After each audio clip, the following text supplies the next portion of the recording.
Hey my lovely listeners, तो आ गया है बेलेना फोर्स्ड गर्लफ्रेंड का एक और न्यू एपिसोड। तो चलिए सुनते हैं। विक्रम जो अभी भी नताशा के कमरे में ही थे। नताशा जो बहुत ही सुकून से उनके सीने में अपने सर को रख चुपचाप बैठी हुई थी। विक्रम भी काफी देर तक उसके माथे को टैप किए जा रहे थे, पर थोड़ी ही देर बाद दरवाजे से एक और आवाज आई, आशु आशु। यह आवाज सुन नताशा समझ गई कि बाहर प्रिया खड़ी है। वो विक्रम से दूर हुई और फिर डोर को खोलने के लिए उस और बढ़ने लगी, पर तभी विक्रम जो उसके हाथ को पकड़ के उसे रोकते हुए कहते हैं, रुको, कहाँ जा रही हो? नताशा बड़ी मासूमियत से कहती है, डोर खोलने जा रही हूँ, बाहर प्रिया आई है ना। विक्रम जो उसके पास आते हैं और फिर उसे एक झटके में अपने करीब करते हुए कहते हैं, बिल्कुल भी नहीं, जब तक मैं यहाँ पर हूँ अंदर आने की परमिशन किसी को भी नहीं है। तुमने सुना नहीं दादी ने क्या कहा? ये तुम्हारी और मेरी लास्ट मीटिंग है और मेरा अभी तक तुमसे कोई मन वन नहीं भरा है, इसलिए चुप से वैसे ही बैठी रहो जैसे अभी बैठी हुई थी। चिल्लाने दो से बाहर। नताशा को उनकी इस बात पर प्रिया के लिए बुरा भी लग रहा था, but at the same time उसे उन पर काफी ज्यादा प्यार भी आ रहा था। वो विक्रम के गालों पर एक सॉफ्ट किस देते हुए कहती है, हाउ मीन विक्रम, आपने तो मेरे सामने साफ साफ ऑप्शन रख दिया कि मैं या तो आपको चुनूं या तो प्रिया को। विक्रम जो ये सुन एक डेविलिश स्माइल के साथ उसकी कमर को पकड़ के उसे अपने और करीब खींचते हुए कहते हैं, हाँ तो फिर यही सही, चूज करो, मैं या वो। नताशा जो ये सुन आंखें बड़ी करती हुए कहती है, विक्रम, आप तो मुझे धर्म संकट में डाल रहे हैं। आपको पता है ना कि मैं आप दोनों से कितना प्यार करती हूँ। मैं भला आप लोगों में से किसी एक को कैसे चुन सकती हूँ? विक्रम जो नताशा को वापस अपनी बाहों में भरते हुए बोले, हाँ तो फिर किसी को मत चुनो, बस ऐसे ही मेरी बाहों में सिमटे रहो, बाकी सब मैं संभाल लूंगा। नताशा जो ये सुन सुकून से अपनी आंखें बंद कर लेती है, पर तभी दरवाजे में से एक और आवाज आई, विक्रम, क्या कर रहे हो बेटा? बाहर आ भी जाओ ना, कितनी देर से अंदर ही हो? मेहमान कैसी कैसी बातें कर रहे हैं। अरे नए नवेले जोड़े इतनी देर तक साथ में समय नहीं बिताते, वो भी बंद कमरों में, अच्छा नहीं माना जाता। चलो चलो बाहर आओ। विक्रम और नताशा तो एक पल में ही समझ गए थे कि बाहर प्रिया के साथ दादी भी खड़ी है। वो दोनों झट से एक दूसरे से दूर हुए और नताशा घबराते हुए बोली, ओह नो विक्रम, अब तो बाहर दादी भी आ गई। अब तो मेरा पर्दाफाश हो ही जाएगा, सब लोग मेरे हाथों को देख लेंगे। विक्रम जो नताशा को शांत करते हुए कहते हैं, आशु रिलैक्स, मैं हूं ना, मैं देख कर आता हूँ। इतना बोल विक्रम दरवाजे की ओर गए। उन्होंने जैसे ही दरवाजा खोला तो सामने प्रिया और दादी खड़ी थी। दरवाजे के बाहर सिर्फ उन दोनों को देख विक्रम मन ही मन रिलैक्स होते, पर वो उन लोग को कुछ भी बोलते उससे पहले ही कावेरी और प्रिया जो बहुत ही एक्साइटेड होकर नताशा के पास चले गए। कावेरी जी जो जल्दी से नताशा के पास आते हुए बोली, नताशा बेटा उतार ली मेहंदी। पर इतना बोलते बोलते ही शब्द जो उनकी जबान पर ही अटक गए जब उनकी नजर नताशा के हाथों की पट्टी पर पड़ी। वो उस पट्टी को देख हैरान होते हुए बोली, नताशा बेटा, ये क्या है? तुमने हाथों में पट्टी क्यों बांध के रखी है? अरे उतारो इसे, तुम्हारी मेहंदी खराब हो जाएगी। तभी प्रिया भी कहती है, हाँ आशु, तूने पट्टी क्यों बांध के रखी है? कुछ हुआ है क्या तुझे? तभी विक्रम जो उन तीनों के पास आते हैं। नताशा तो उन दोनों को देख फिर से रोने जैसी हो गई थी। वो किसी को क्या कहती उसे कुछ समझ में नहीं आ रहा था, पर विक्रम जो नताशा के मायूस चेहरे को देख वापस गुस्सा हो गए। वो प्रिया की तरफ देखकर गुस्से से बोले, एटलीस्ट तुम्हें तो ऐसे सवाल पूछने नहीं चाहिए। तुम इतने सालों से नताशा के साथ रहती आई हो, जब तुम्हें पता था कि उसे मेहंदी से एलर्जी है तो तुमने उसे मेहंदी लगाने से रोका क्यों नहीं? माना कि इसने मेहंदी लगाकर बेवकूफी की, पर तुम तो समझदार थी, तुमने इसे क्यों नहीं रोका? तुम्हें पता है तुम्हारी इस छोटी सी गलती की वजह से मेरी नताशा का हाथ पूरा का पूरा जल गया है, इसीलिए ये बैंडेज मैंने उसके हाथों में बांधा है। कावेरी और प्रिया तो विक्रम की इस बात पर हैरान ही रह गई। प्रिया जो बहुत ही कंफ्यूजन से नताशा को देखती है और नताशा जो उसे क्या कहती है उसे कुछ समझ में नहीं आ रहा था। वो शर्मिंदा होकर उसके सामने अपनी नजरें झुका लेती है, पर तभी कावेरी जी जो उसके पास आकर कहती है, नताशा बेटा, तुम्हें मेहंदी से एलर्जी थी? अगर ऐसा था तो तुमने हमसे कहा क्यों नहीं? हम तुम्हें मेहंदी नहीं लगाते। विक्रम जो नताशा के पास आए और उसके माथे को सहलाते हुए कहा, दादी, नताशा ने जो कुछ भी किया आप लोग का मन रखने के लिए किया, और वैसे भी वो इस शादी के सभी रिचुअल्स को बहुत अच्छे से निभाना चाहती थी, इसीलिए उसने दर्द बर्दाश्त किया, किसी से कुछ भी नहीं कहा। इवन मुझे भी कुछ नहीं बताया। कावेरी जी तो ये सुन बड़ी प्राउडली नताशा के चेहरे को पकड़ते हुए बोली, नताशा बेटा, ये सब करने की कोई जरूरत नहीं थी। तू भूल गई क्या? मैंने कहा था ना कि तू भी मेरी बच्ची है, और एक रस्म के लिए अपनी बच्ची को मैं तकलीफ में किसी कीमत में नहीं देख सकती। हम में से अगर किसी को भी पता होता कि तुझे मेहंदी से एलर्जी है तो हम तुम्हें मेहंदी कभी नहीं लगाते। दादी की ये बात खत्म ही हुई थी कि विक्रम वापस प्रिया को अपनी गुस्से वाली नजरों से घूरने लगे। प्रिया तो विक्रम सर की नजरें देख घबरा ही गई। अब वो बेचारी करती तो क्या करती, इन सब में वो फंस तो बहुत अच्छा गई थी, क्योंकि वो अच्छी तरीके से जानती थी कि नताशा सबसे झूठ बोल रही है। पर क्यों बोल रही है इस बात का उससे कोई अंदाजा नहीं था। पर थी तो उसकी बेस्ट फ्रेंड, हमेशा उसे प्रोटेक्ट करना उसका तो मानो फर्ज था। वो सभी को शर्मिंदा होते हुए कहती है, आई एम सॉरी एवरीवन, मुझे आप लोग को सब कुछ बता देना चाहिए था। मैं भी खामोखाई आशु की बातों में आ गई। मुझे पता होता कि आशु को ऐसा रिएक्शन हो जाएगा तो मैं कभी भी उससे मेहंदी लगाने नहीं दी थी। विक्रम जो उसकी इस बात पर गुस्से से बोले, तुम्हें क्या लगता है तुम्हारी इस छोटी सी सॉरी से सब कुछ ठीक हो जाएगा? नताशा की तकलीफ कम हो जाएगी? बताओ। विक्रम का ये गुस्सा देख नताशा उन्हें शांत करते हुए बोलती है, विक्रम प्लीज, आप प्रिया को क्यों डांट रहे हैं? मैंने उसे कहा था कि किसी को भी मेरी एलर्जी के बारे में कुछ भी ना कहने के लिए, और अब आप गुस्सा करना बंद करिए, वरना स्ट्रेस और गुस्से की वजह से कहीं आपके चेहरे पर कोई पिंपल आ गया तो कल की हमारी शादी की सारी फोटोग्राफ्स खराब हो जाएगी। इसीलिए प्लीज सिर्फ फोटोज के लिए गुस्सा कम करिए। शादी और रिसेप्शन के बाद जितना गुस्सा करना है जी भर के करिएगा। नताशा की इस बात पर तो कावेरी जी और प्रिया उन दोनों को ही काफी तेज हंसी आ गई। पर इस वक्त विक्रम के सामने जोरों से हंसना खतरे से खाली नहीं था। वो लोग अंदर ही अंदर थोड़ा बहुत हंसने लगी। पर विक्रम जो नताशा की ये अनाप शनाप बातें सुन और ज्यादा गुस्से से बोले, शट अप, तुम्हें तो हर चीज मजाक ही सोचता है।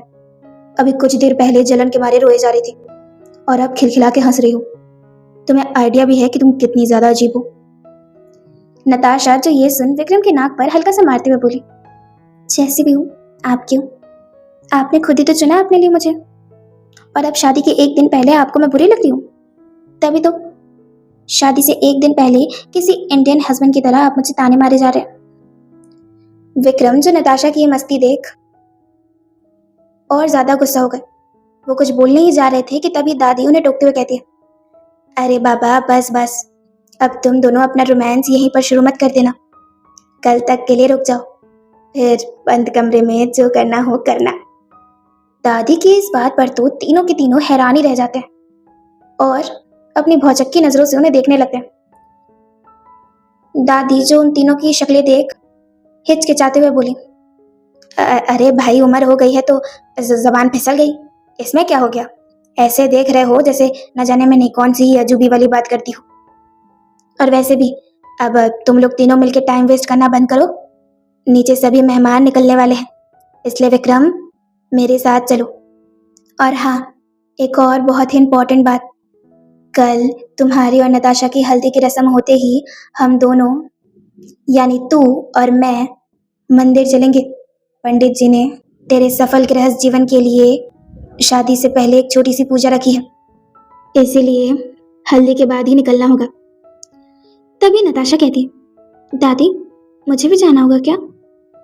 कावेरी जी जो आंखें बड़ी करते हुए बोली, नताशा बेटा, मुझे तुमसे ये उम्मीद नहीं थी। अरे तुम लोग मेरी बात इतनी जल्दी भूल गए। कल के दिन तू विक्रम के सामने तक नहीं आएगी। ध्यान रहे कि शादी से पहले विक्रम तुझे देख ना पाए। और विक्रम, तेरे लिए खास वार्निंग है, अगर कल तूने कोई भी बदमाशी की ना तो देख लेना। अभी से कह रही हूँ तुम दोनों को, जितना भी देखना है एक दूसरे को अभी ही देख लो, क्योंकि कल तो सीधा शादी के बाद ही मिलन होगा तुम लोगों का। नताशा और विक्रम जो सर झुकाकर दादी की इस बात को सुन रहे थे, नताशा तो दादी की बातों में हाँ पे हाँ मिलाए जा रही थी, पर विक्रम जो कुछ भी नहीं कह रहे थे, उनके इरादे तो कुछ और ही थे। वो अपने मन ही मन बोले, कम से कम हल्दी में तो देखूंगा ही अपनी वाइफ को, भला इतने में क्या ही गलत हो जाएगा। और वैसे भी इतनी रस्में तो मान ही रहा हूँ, इसलिए ये वाली रस्म को स्किप करना ही ठीक रहेगा। विक्रम जो अपने मन में ये ठान लिए थे कि कल हल्दी में तो वो नताशा को जरूर देखेंगे, पर यहाँ कावेरी जी जो उन दोनों को अच्छा खासा लेक्चर देने के बाद कहती है, आई होप कि तुम लोग मेरी बात अच्छे से समझोगे। विक्रम, बहुत लेट हो गया, चलो बेटा सब निकलने वाले हैं। इतना बोल कावेरी जी जो विक्रम को लेकर अपने साथ जाने लगी। नताशा जो विक्रम को जाते हुए देखकर उदास हो रही थी। विक्रम के साथ उनकी बाहों में दुनिया का कोई भी डर उसे नहीं सता पाता था, पर विक्रम के दूर जाते ही उसे काफी अजीब महसूस हो रहा था। वो चाहती थी कि एक आखिरी बार विक्रम उसे पलट कर देखे, पर विक्रम उसे एक बार भी नहीं देखते हैं और सीधा बाहर की ओर निकल जाते हैं। विक्रम की इस हरकत पे तो नताशा मन ही मन मुंह बनाकर बोली, हद करते, अभी 1 मिनट के लिए नहीं छोड़ रहे थे और अब एक आखिरी बार मेरी तरफ पलट के देखा तक नहीं। पता नहीं क्या ही चलते रहता है इनके दिमाग में, खड़ूस कहीं के। पर तभी प्रिया जो नताशा के सारे फेस एक्सप्रेशन बहुत अच्छे से समझ रही थी, वो नताशा को गले लगाते हुए कहती है, मेरी आशू, तू इतनी प्यारी है कि मैं तुझसे क्या ही कहूँ। अब ऐसे क्यूट क्यूट एक्सप्रेशन देकर विक्रम सर को मन ही मन ताने मारना बंद कर और चल थोड़ा सा रेस्ट कर ले। कल का दिन बहुत भारी होने वाला है, बहुत थकने वाली है तू कल, इसलिए जितना आराम करना है ना अभी कर ले। प्रिया की इस बात पर नताशा एक छोटी सी स्माइल करती है और फिर चेंज करने के लिए क्लोजेट की ओर जाने लगती है। पर तभी उसके फ़ोन में कुछ नोटिफिकेशन आई। नताशा अपने फ़ोन को लेकर उस नोटिफिकेशन को ऑन कर दिया। उसने देखा कि तंज ने उससे कुछ व्हाट्सअप किया है। उसने जब चैट्स खोले तो देखा कि उन्होंने अपनी सारी एडिट्स की हुई छोटी तस्वीरें भेजी हैं, जिसमें वो और नताशा एक साथ बेड पर होते हैं। नताशा तो सारी की सारी तस्वीर देख काफ़ी ज़्यादा घबरा गई, इतना कि उसके हाथ कांपने लगे और फ़ोन हाथों से छूटकर ज़मीन पर गिर गया। फ़ोन की आवाज़ आते ही प्रिया उस ओर मुड़ी। जब उसने नताशा की ऐसी हालत देखी तो वो घबराते हुए उसके पास आई। वो कुछ कहती कि उससे पहले ही उसकी नज़र फ़ोन पर चली गई, जिसमें नताशा और तंज के कुछ ऐसे इमेजेस थे जिसे देखकर प्रिया भी दंग रह गई। वो ये सारी फोटोज देख हैरान होते हुए बोली, आशु, ये सब क्या है? तेरी और तंज की ऐसी पिक्चर्स? नहीं, ये सच नहीं हो सकता, ये झूठ है। पर तभी नताशा जो इतनी डर गई कि सीधा जमीन पर गिर रोते रोते बोली, किस किस को समझाएगी प्रिया कि ये झूठ है या सच? पता नहीं मैंने इसका क्या बिगाड़ा है जो ये हाथ धोकर मेरे पीछे पड़ गया। तुझे पता है प्रियू, इसने मुझे साफ साफ धमकी दी है कि ये सारी पिक्चर्स वो विक्रम को दिखा देगा। उसने ये भी कहा कि विक्रम ये सारी पिक्चर्स देखते ही मुझसे अपने सारे रिश्ते तोड़ देंगे। वो मुझसे कभी शादी नहीं करेंगे। प्रिया, मैं विक्रम के बिना नहीं जी सकती। तू प्लीज कुछ कर, मुझे इस राक्षस से बचा ले प्रिया, प्लीज। ये सब बोलते बोलते नताशा की सांसें बीच में ही ऊपर नीचे होने लगी।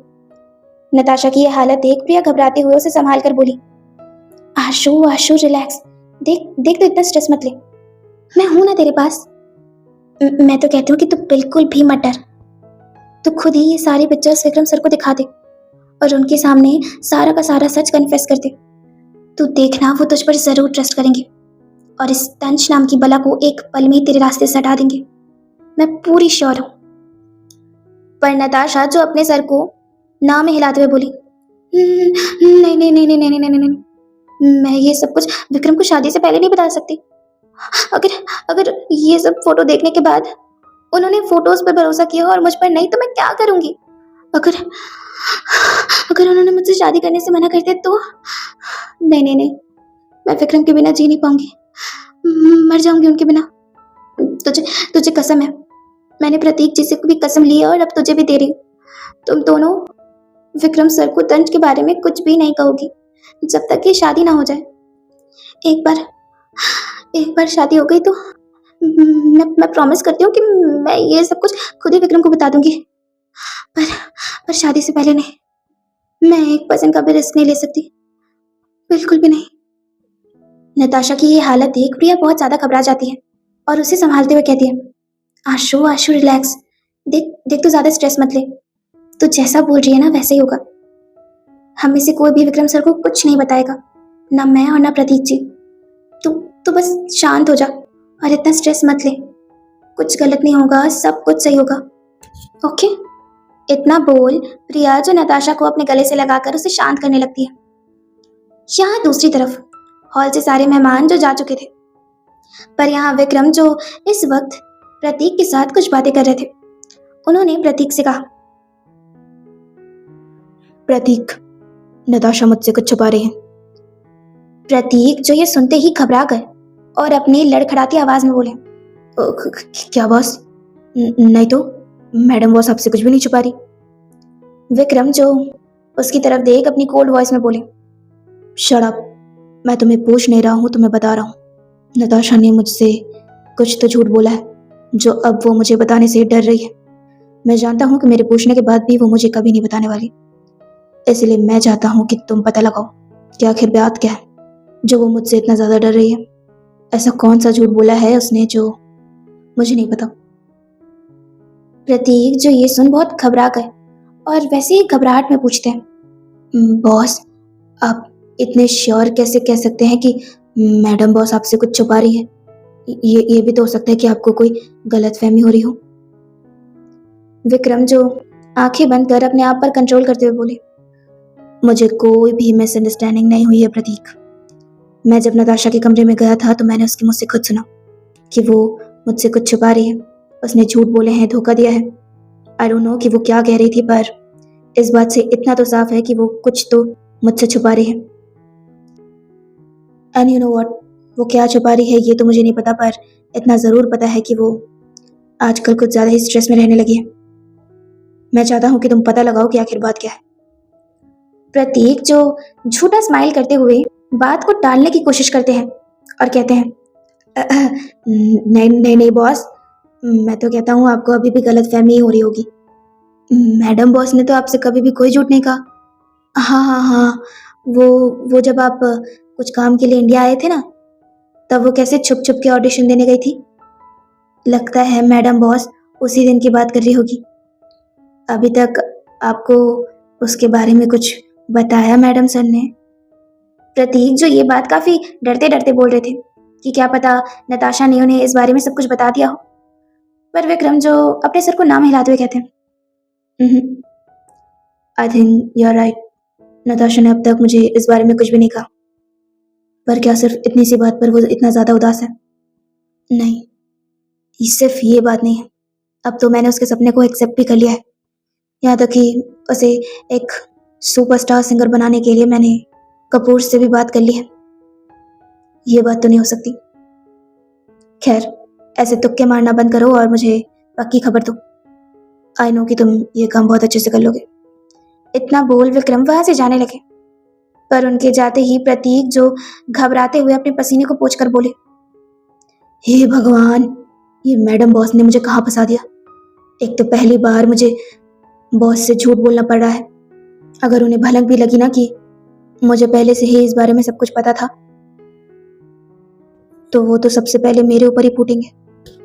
हे भगवान, बस जल्दी से इन दोनों की शादी हो जाए और नताशा मैडम खुद ही सब कुछ विक्रम सर के सामने कन्फेस कर दे। प्रतीक जो यही सब सोच रहे थे, पर तभी प्रिया जो भागकर कावेरी जी के पास आई। प्रिया को ऐसे घबराया देख विक्रम भी उस ओर गए, पर यहाँ प्रिया जो हाफते हाफते कावेरी जी को बोली, दादी प्लीज जल्दी डॉक्टर को बुलाइए, आशु की तबीयत बहुत ज्यादा खराब हो गई है, उसे फीवर आ गया। कावेरी जी जो ये सुनकर हैरान रह गई, वो घबराते हुए बोली, क्या फीवर? पर ऐसे अचानक कैसे? प्रिया जो चिंता से हड़बड़ाते हुए बोली, दादी पता नहीं कैसे आया, क्यों आया, पर आ गया है। आप जल्दी से डॉक्टर को बुलाइए, वो उसके सीने में काफी दर्द हो रहा है। विक्रम जो ये सुनते ही आंखें बड़ी कर परेशानी से कहते हैं, व्हाट? सीने में दर्द? Oh no. इतना बोलते ही विक्रम जो नताशा के कमरे की तरफ भाग कर जाते हैं। प्रिया और कावेरी जी भी नताशा के कमरे की ओर जाने लगे। यहाँ प्रतीक को जैसे ही अपने मैडम बॉस की तबीयत के बारे में पता चली तो वो तुरंत डॉक्टर को फोन करके घर बुला लेते हैं। विक्रम जो जल्दी से नताशा के कमरे में गए। नताशा बेड पर लेटी हुई थी और अपने सीने में हाथ रख बहुत ही तेज तेज सांसें लिए जा रही थी। उसे देखकर ऐसा लग रहा था कि सांस लेने में उसे तकलीफ हो रही है। उसका तो पूरा चेहरा पसीने से भीग चुका था।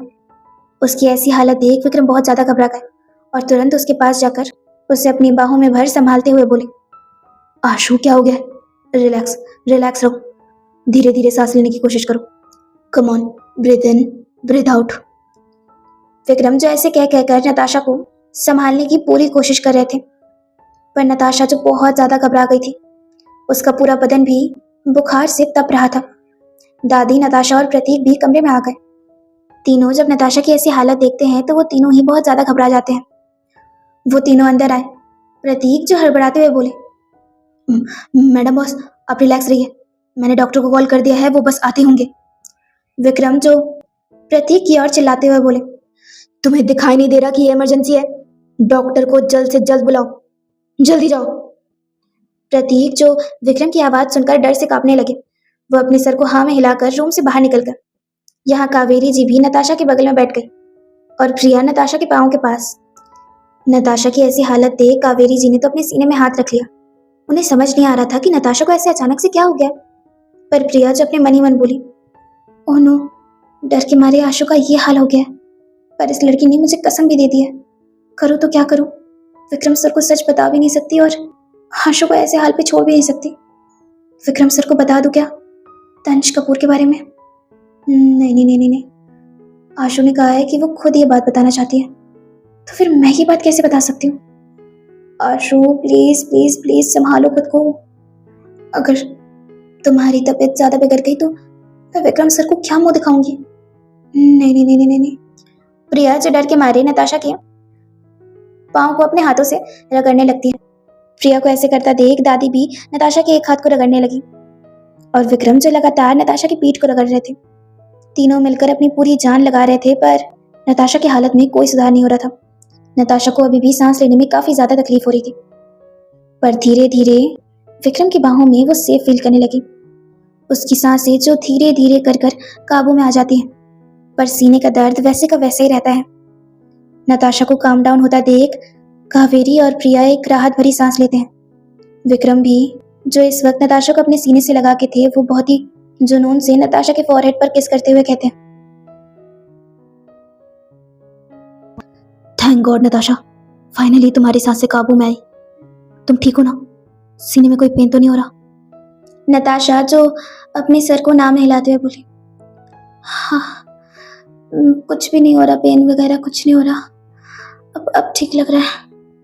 पर नताशा की आवाज सुनकर सभी लोगों को साफ समझ में आ रहा था कि नताशा कितनी ही ठीक होगी। पर यहाँ तभी प्रतीक जो डॉक्टर को लेकर यहाँ आ जाते हैं। जहाँ डॉक्टर को देख कावेरी और प्रिया थोड़ा रिलैक्स होती है, तो वही गुस्से के मारे विक्रम का सर तो फटने को हो जाता है, क्योंकि ये प्रतीक नताशा के लिए एक मेल डॉक्टर को लेकर आए थे और ऊपर से ये मेल डॉक्टर जवान थे, ऑलमोस्ट विक्रम की उम्र के। वो डॉक्टर जो सीधा विक्रम की साइड में आकर ही कहते हैं, मिस्टर राठौर प्लीज साइड हटिए, मुझे पेशेंट को चेक करने दीजिए। विक्रम जो ये सुन गुस्से से अपनी मुट्ठी भींच लेते हैं और फिर प्रतीक को अपनी जलती हुई निगाहों से देखने लगते हैं। प्रतीक को तो कुछ भी समझ में नहीं आ रहा था कि अब उनसे ऐसी क्या गलती हो गई जो विक्रम उसे ऐसे देख रहे हैं। इस वक्त कमरे में दादी भी थी, जिसकी वजह से विक्रम उस डॉक्टर को यहाँ से भगा भी नहीं सकते थे, और ऊपर से नताशा की तबीयत भी इतनी बिगड़ी हुई थी कि डॉक्टर को भेजना उन्हें सही नहीं लगा। वो अपने मन में पत्थर रखकर वहां से उठ जाते हैं। उनके उठते ही वो डॉक्टर जो नताशा के पास आकर बैठ जाते हैं और फिर तुरंत ही नताशा की नर्व्स को पकड़ते हुए कहते हैं, बताइए आपको क्या हो रहा है? विक्रम जो ये सुनते ही अपनी मुट्ठी भींच मन ही मन उस डॉक्टर को कोसते हुए बोले, क्या हो रहा है? जब यही पूछना था तो हाथ पकड़ने की क्या जरूरत है इसे? पता नहीं इस प्रतीक को कब अकल आएगी, न जाने के सवारा डॉक्टर को यहाँ पर उठाकर ले आया है मेरी बीवी का चेकअप कराने के लिए। पर यहाँ नताशा जो डॉक्टर से कहती है, पता नहीं डॉक्टर, कभी कभी सीने में बहुत पेन होता है और सांस लेने में भी दिक्कत होने लगती है, बस अभी थोड़ी देर पहले भी वही हुआ था। नताशा के इतना कहते ही विक्रम और प्रिया एक दूसरे को देखते हैं, क्योंकि वो लोग बहुत अच्छे से जानते थे कि नताशा के दिल में होल होने की वजह से ही उसे बार बार ऐसी तकलीफों का सामना करना पड़ता था। पर इस वक्त वो नताशा के सामने डॉक्टर को कुछ कह नहीं सकते थे। लेकिन यहाँ डॉक्टर जो नताशा के माथे पर हाथ रख परेशानी से कहते हैं, अरे आपको तो बहुत तेज फीवर भी आया है। पर तभी विक्रम जो डॉक्टर के हाथ को नताशा के माथे पर देख गुस्से से पागल हो गए। उनका मन तो कर रहा था कि वो उस डॉक्टर को खूब पीटे, पर ऐसा करना इस वक्त पॉसिबल नहीं था। वो गुस्से से दांत पीसते हुए बोले, डॉक्टर, जल्दी इलाज करिए और निकलिए। विक्रम की ये रूड वॉइस सुनकर सभी लोग हैरान रह गए। कावेरी जी, जो विक्रम पर गुस्सा करते हुए बोली, विक्रम, ये तो कैसे बात कर रहा है डॉक्टर से? वो अपना काम ही कर रहा है बेटा, तो चिंता मत कर, वो अभी चेक करके बताएंगे कि नताशा को क्या हुआ है। विक्रम, जो दादी की इस बात पर चुप हो जाते हैं और अपने गुस्से पर कंट्रोल करने की कोशिश करते हैं। यहाँ वो डॉक्टर जो विक्रम की आवाज से घबरा गए थे, इसीलिए वो जल्दी से अपने बैग से बीपी चेक करने की मशीन और स्टेथोस्कोप निकालते हैं। स्टेथोस्कोप अपने गले में टांग बीपी मशीन की हेल्प से नताशा की बीपी को चेक करने लगते हैं। वो डॉक्टर बस अपना काम ही कर रहे थे, पर फिर भी विक्रम को काफी ज्यादा जलन हो रही थी, क्योंकि डॉक्टर ने बीपी चेक करने के लिए नताशा के हाथों को पकड़ा हुआ था। उस डॉक्टर को ऐसे चेकअप करता देख विक्रम अब गुस्से से प्रतीक को घूरने लगे। प्रतीक बेचारे की तो हालत ही खराब हो गई थी। उन्हें अभी भी समझ नहीं आ रहा था कि उन्होंने ऐसी कौन सी गलती कर दी जो विक्रम उन्हें अपनी ऐसी जानलेवा नजरों से घूरे जा रहे हैं। पर तभी थोड़ी देर बाद ही वो डॉक्टर कुछ ऐसा करने जाता है जो विक्रम के बर्दाश्त के बाहर था, क्योंकि बीपी चेक करने के बाद वो स्टेथोस्कोप को अपने कानों में डालते हैं और फिर उस मशीन को सबसे पहले नताशा की पीठ पर रख देते हैं। उन्होंने कहा, प्लीज लंबी लंबी सांसें लीजिए। ये सुन के विक्रम की तो आंखें बड़ी हो गई और उनकी कसी हुई मुट्ठी गुस्से से थरथराने लगी। प्रतीक की नजरें जैसे ही अपने बॉस की मुट्ठियों पर पड़ी, वो समझ गए कि आखिर उन्हें किस बात पर इतना गुस्सा आ रहा है। पर हद तो वहां हो गई जहां वो डॉक्टर उस मशीन को नताशा की पीठ से हटा देता है और फिर उसके हाथ नताशा के सीने की तरफ बढ़ने लगते हैं। ये सब देख पाना विक्रम की बस में नहीं था। वो सीधा उस डॉक्टर के कॉलर को पकड़ते हैं और फिर सीधा किसी सामान की तरह खींचते हुए उसे वहां से लेकर जाने लगते हैं। नताशा, कावेरी और प्रिया तीनों के तीनों तो हैरान ही रह गए। अचानक से ये विक्रम को क्या हो गया? पर यहाँ प्रतीक जी जो अपने मन ही मन बोले, लो, आज तो ये डॉक्टर गया काम से।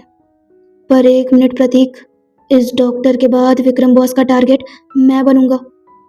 अरे इस डॉक्टर को मैं ही तो यहाँ पर लेकर आया हूँ। बाप रे बाप, कैसे बचूं कैसे बचूं। तभी उनकी नजर कावेरी जी पर पड़ती है। वो समझ गए कि इस वक्त अगर उन्हें कोई बचा सकता है तो वो सिर्फ और सिर्फ कावेरी जी ही है।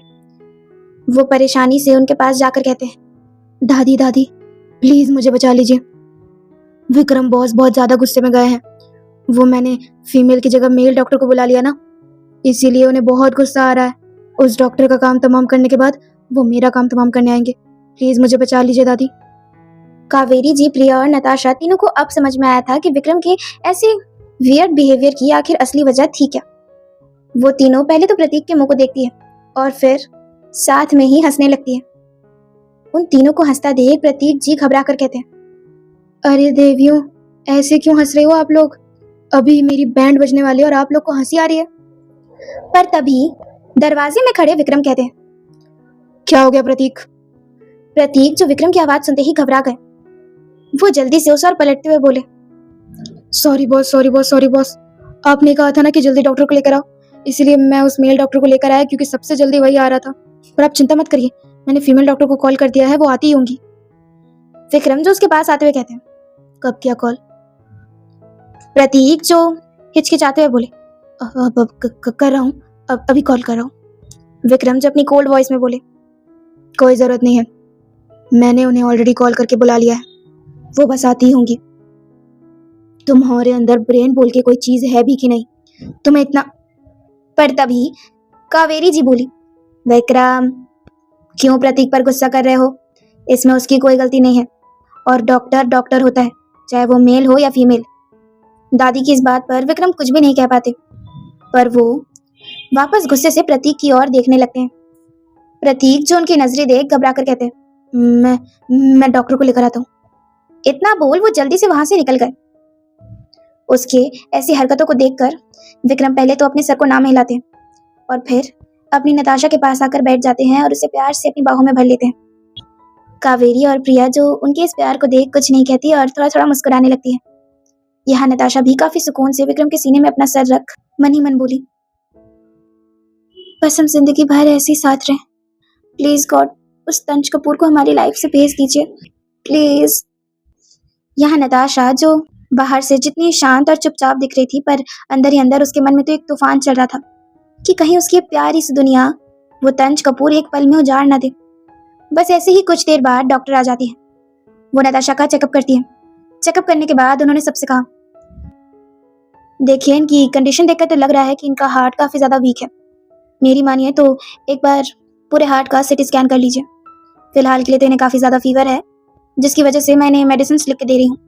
टाइम से डोज दे दीजिएगा, कल तक ये ठीक हो जाएगी। सभी लोग जो डॉक्टर की बातों को काफी अच्छे से समझ जाते हैं। विक्रम जो डॉक्टर को साइड में ले जाकर उन्हें नताशा के हार्ट कंडीशन के बारे में भी सब कुछ बता देते हैं, ताकि डॉक्टर नताशा के बारे में सब कुछ अच्छे से जान पाए। ये सुनकर तो डॉक्टर कहती है, ओह, इसलिए इनके सीने में इतना दर्द होता है। देखिए स्ट्रेस मत लीजिए, ये ठीक है, बट आप समझ सकते होंगे कि इनका हार्ट काफी ज्यादा वीक है, जिसकी वजह से आप लोग को इनका और ज्यादा केयर करना होगा। इन्हें स्ट्रेस वगैरह से दूरी रखिएगा और जितना हो सके इन्हें खुश रखिएगा। ये खुश रहेंगी तो इनकी हेल्थ भी सही रहेगी। बाकी कोई भी प्रॉब्लम हुई तो मुझे वापस बुला लीजिएगा। इतना बोल डॉक्टर वहां से चली गई। डॉक्टर के जाते ही विक्रम जब नताशा के कमरे में आए तो उन्होंने देखा कि कावेरी, प्रिया और प्रतीक अभी भी वहीं पर हैं।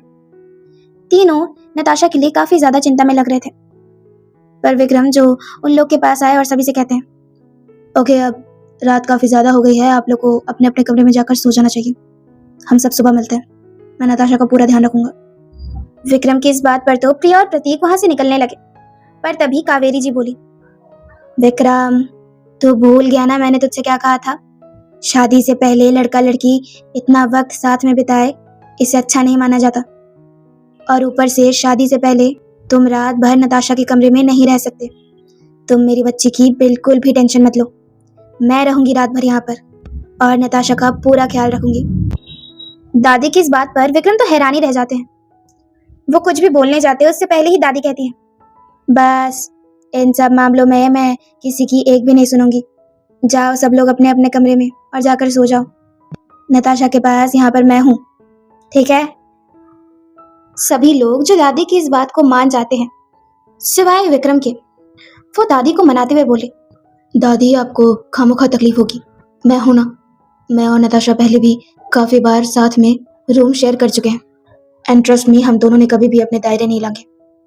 तो आज भी वही होगा। आप फिक्र मत करिए और बेफिक्र होकर सो जाइए, मैं पूरी रात नताशा का ख्याल रख लूंगा। विक्रम के इस जवाब पे नताशा, प्रतीक और प्रिया तो एक दूसरे का मुंह ही देख रहे थे। आखिर इतनी बड़ी बात वो इतने सीधे सीधे कैसे कह सकते थे? पर दादी जो अपने माथे पर हाथ रखते हुए बोली, हे भगवान, एकदम सही कहती हूँ मैं, आजकल के बच्चों को तो सब्र ही नहीं है। शादी के पहले भी तुम रात में एक साथ रहते थे। अरे दिमाग तो नहीं खराब हो गया ना तुम दोनों का? खैर, ये तो अच्छा हुआ कि पंडित जी ने जल्दी का मुहूर्त दे दिया। तुम लोगों ने आज तक जो किया सो किया, पर आज कुछ भी नहीं कर सकोगे, क्योंकि तुम्हारी शादी कल होगी। कल से नताशा तुम्हारी पत्नी होगी, आज से वो तुम्हारी मंगेतर है, इससे ज्यादा कुछ नहीं। और अब मुझसे ज्यादा बहस मत करो विक्रम, मैं कह रही हूँ कि मैं नताशा के साथ रहूंगी, उसका ख्याल रख लूंगी तो रख लूंगी। क्यों नताशा, ठीक है ना? नताशा जो शर्मिंदगी से जल्दी से अपने सर को हाँ में हिला देती है। नताशा की ये हाँ देख विक्रम को गुस्सा तो आया, पर वो कुछ कर नहीं सकते थे। वो चुपचाप सबसे पहले ही यहाँ से निकल गए। उनको ऐसे रूठ के जाता देख, जहाँ नताशा को बुरा लग रहा था, तो वही कावेरी जी नताशा का चेहरा देख मंद मंद मुस्कुरा रही थी। वो नताशा के कंधे पर हाथ रखते हुए बोली, प्यार में थोड़ा सब्र भी जरूरी होता है। नताशा जो दादी की ये बात सुन शर्माने लगी। अब प्रिया और प्रतीक भी कमरे से बाहर चले गए और अपने अपने रूम की तरफ जाकर सीधा सो गए। यहाँ कावेरी जी भी नताशा को सुलाकर खुद भी सो जाती है। कुछ घंटों बाद रात के ऑलमोस्ट 3 बजे विक्रम का कमरा। विक्रम जिन्हें अभी तक नींद नहीं आई थी, वो इस वक्त सिर्फ एक लोअर में थे। उन्होंने ना इस वक्त कोई शर्ट पहनी हुई थी और ना ही कोई टी शर्ट। वह अपने खुले सीने पर उंगलियां घुमाते हुए सिर्फ और सिर्फ नताशा के बारे में ही सोच रहे थे। नींद का एक कतरा भी उनकी आंखों में नहीं था। वो बार बार करवटें बदलते और बार बार बेचैन हो जाते। वो खुद में ही बोले, दादी भी ना, मैं उन्हें कैसे समझाऊं कि नताशा के बिना मेरा क्या हाल होता है। और ऊपर से आज मेरी जान की तबीयत भी ठीक नहीं है। मुझे लगता था कि मेरा दिल बहुत स्ट्रांग है, पर जब से नताशा मेरी लाइफ में आई है, मैं जरूरत से ज्यादा सेंसिटिव बन चुका हूँ। मेरे दिलो दिमाग में बार बार वो मोमेंट आ रहा है जब उसे सांस लेने में कितनी ज्यादा तकलीफ हो रही थी। अगर फिर से वैसा हुआ तो? इतना सोच विक्रम हड़बड़ाते हुए उठे। वो वापस खुद में ही बोले, अगर उसे रात को फिर से सांस लेने में तकलीफ हुई तो, सीने में पेन हुआ तो, ओ गॉड, वो पागल लड़की तो दादी को उठाएगी भी नहीं, चुपचाप रात भर पेन को बर्दाश्त करने की कोशिश करेगी। नहीं नहीं। इतना बोल विक्रम जल्दी से बेड से उठे और फिर सीधा अपने कमरे से बाहर निकल गए। यहाँ दूसरी तरफ नताशा का कमरा। कावेरी जी जो अब तक काफी अच्छे से सो चुकी थी। नताशा को भी दवाइयों की वजह से काफी ज्यादा गहरी नींद आ गई थी। वो भी आराम से बेसुध सोई हुई थी। पर तभी उस कमरे में विक्रम आते हैं। विक्रम की नजर जब उन दोनों पर पड़ी तो उन्होंने देखा कि वो दोनों काफी अच्छी और गहरी नींद में सोई हुई है। विक्रम जो धीरे धीरे नताशा के पास वाली साइड में गए और फिर बेड के नीचे बैठते हुए वो नताशा को देखे जो बहुत ही सुकून से बेसुध सोई हुई है। उनके दिल को एक चैन आया और होठों में थोड़ी सी स्माइल भी आ गई। वो बहुत प्यार से उसके माथे को सहलाने के लिए अपना हाथ उसके माथे पर रखते हैं, पर उसे टच करते ही विक्रम शॉक रह जाते हैं। नताशा का सर इस वक्त बुखार से तप रहा था और ये लड़की उसी हाल में ही गहरी नींद में सोई हुई थी। विक्रम तो नताशा की कंडीशन देख घबरा ही जाते हैं। वो पहले दादी की ओर देखे। दादी भी बहुत ही ज्यादा गहरी और बेसुध नींद में सोई हुई थी। विक्रम जो हौले से नताशा को बेड से उठाने लगे। नताशा की नींद हमेशा की तरह इतनी गहरी थी कि उसे तो कुछ होश ही नहीं रहा। विक्रम जो हौले से उसे अपनी बाहों में उठा लेते हैं और फिर दबे पांव रूम से निकलने लगते हैं। अब क्या होगा कहानी में आगे जानने के लिए वेट करिए कल के न्यू एपिसोड का और सुनते रहिए इस प्यारी सी कहानी को, Billionaire Forced Girlfriend, only on my YouTube channel Dreaming with Preeti. Thanks for watching and subscribe for more guys. Bye, love you all.